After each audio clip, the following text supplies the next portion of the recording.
E aí, Veckers, como vão as suas preparações nessa reta final rumo ao Enem? Hoje nós vamos tratar de ética a partir de 3 frentes. Ética em Aristóteles, Maquiavel e depois para os utilitaristas do século XIX, tá certo? Jeremy Bentham e John Stuart Mill.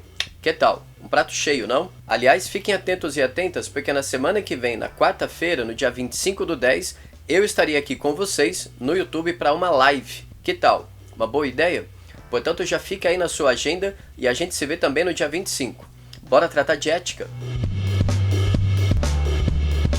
Olha só, nós estamos estudando num liceu riquíssimo. De um lado, o que nós temos é uma vasta biblioteca com obras que vêm da antiguidade persa e também árabe, ou seja, do mundo oriental.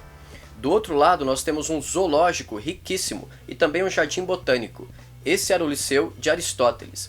Aristóteles, para quem ética é sinônimo de política, ou seja, as nossas virtudes e valores morais se manifestam nas nossas ações, no exercício e na prática de uma vida cotidiana.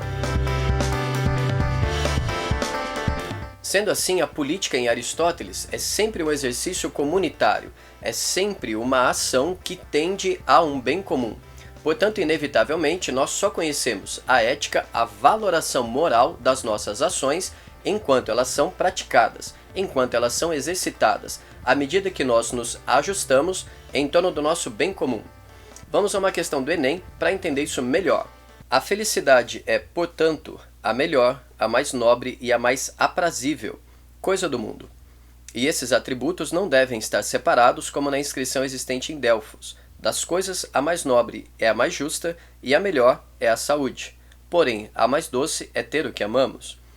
Todos esses atributos estão presentes nas mais excelentes atividades, e entre essas, a melhor, nós a identificamos como felicidade.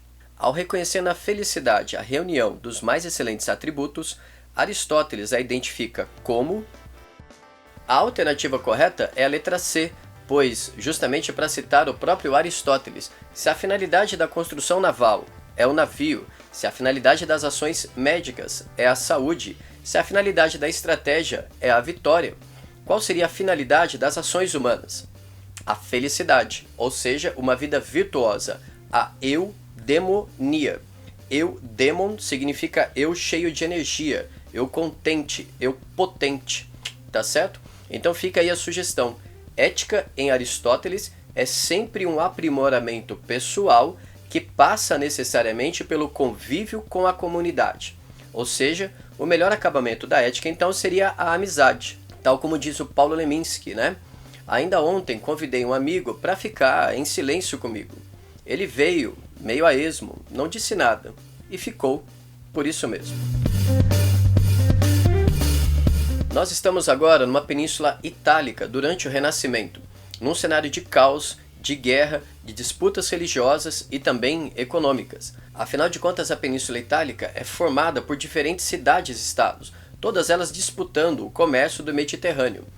E é nesse cenário que Nicolau Maquiavel diz para nós, olha, a política não tem necessariamente nada a ver com os valores da ética cristã. O exercício da política envolve a arte do possível, ou seja, saber lidar com as circunstâncias. Dessa maneira, Maquiavel deixa de lado Platão e Aristóteles porque supõe que existe uma possibilidade de aprimoramento pessoal através da política, e então parte para estudar os romanos. E ao beber da fonte romana, nós temos um enunciado como esse.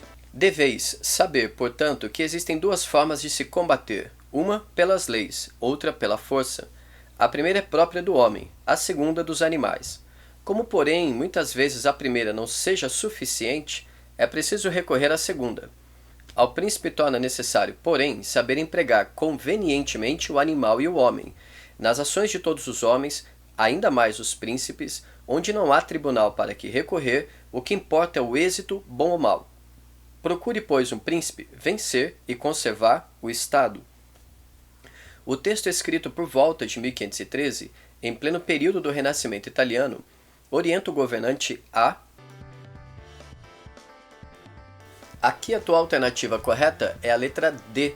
Afinal de contas, Maquiavel está nos dizendo que o exercício da política é a capacidade que nós temos de tornar as ações humanas previsíveis. O que isso significa? Nós temos que aprender a cultivar a virtude, as nossas qualidades pessoais, o nosso brilho pessoal, a nossa oratória, a nossa eloquência, e justamente essa virtude é quem vai fecundar a fortuna, que em Maquiavel, lembrem-se, se vocês ainda não estudaram Maquiavel, fortuna não é riqueza, fortuna é sorte, acaso, contingências, circunstância. Dessa maneira, a virtude pessoal imprime a sua marca sobre as condições históricas. Portanto, um bom príncipe é aquele sujeito que consegue, de alguma forma, navegar sobre as circunstâncias e manter o seu prestígio, seu status, a sua influência, enfim, o teu poder. Então existe uma ética maquiaveliana. A ética maquiaveliana é a arte do possível. Certo, Renato Giannini Ribeiro? Chegamos, enfim, no século XIX. O que nós temos são cidades, um cenário industrial e o apito das fábricas dominando e marcando o ritmo das multidões fabris. E é nesse cenário que, de um lado, você vai ter um jovem Marx dizendo: olha, eu reconheço aqui na Primavera dos Povos, desses movimentos sociais, e mais tarde na Comuna de Paris, a possibilidade de transformação social. Portanto, isso que vocês chamam de multidão, eu chamo de consciência de classe, capaz de fabricar história. Do outro lado, você vai ter autores, digamos, um pouco mais britânicos, ou melhor dizendo, pessimistas, mais céticos, que vão dizer que, na verdade, não existe isso de sociedade. O que existem são homens, mulheres e famílias. Portanto, sim, existe uma ética possível, e ela está associada à política.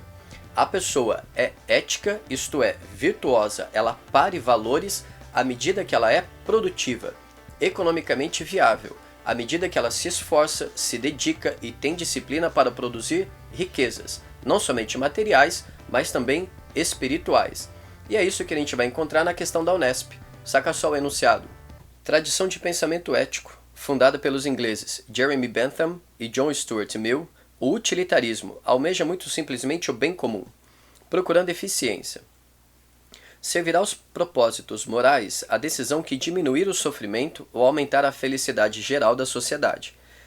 No caso da situação dos povos nativos brasileiros, já se destinou às reservas indígenas uma extensão de terra equivalente a 13% do território nacional, quase o dobro do espaço destinado à agricultura, de 7%.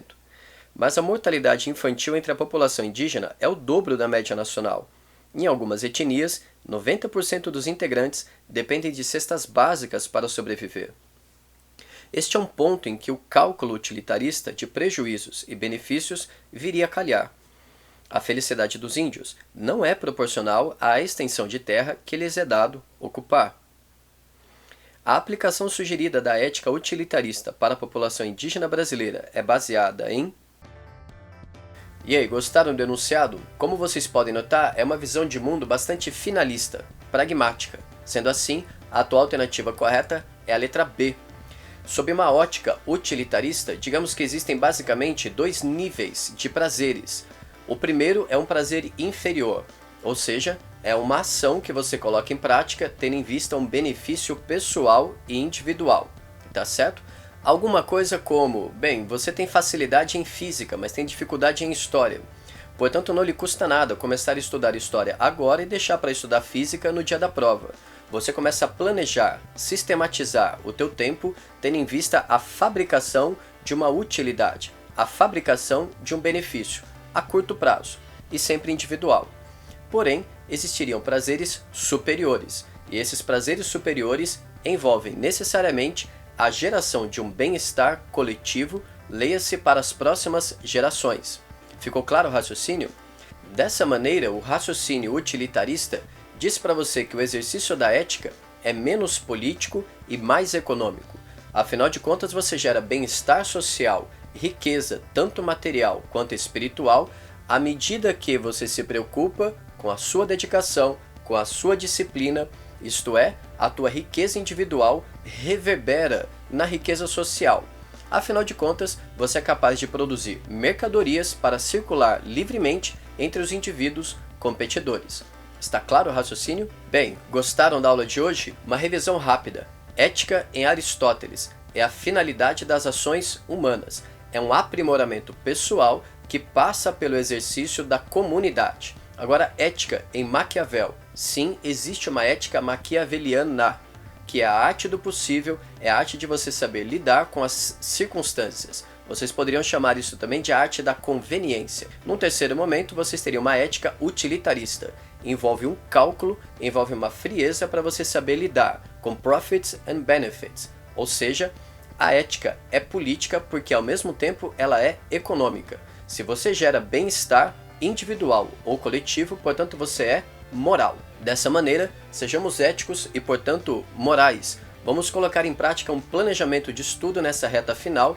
Contem com a gente, porque a gente vai seguir com vocês com mais revisões até o Enem. E lembre-se, dia 25, quarta-feira, estaremos aqui ao vivo. Tchau, um abraço forte e até a próxima!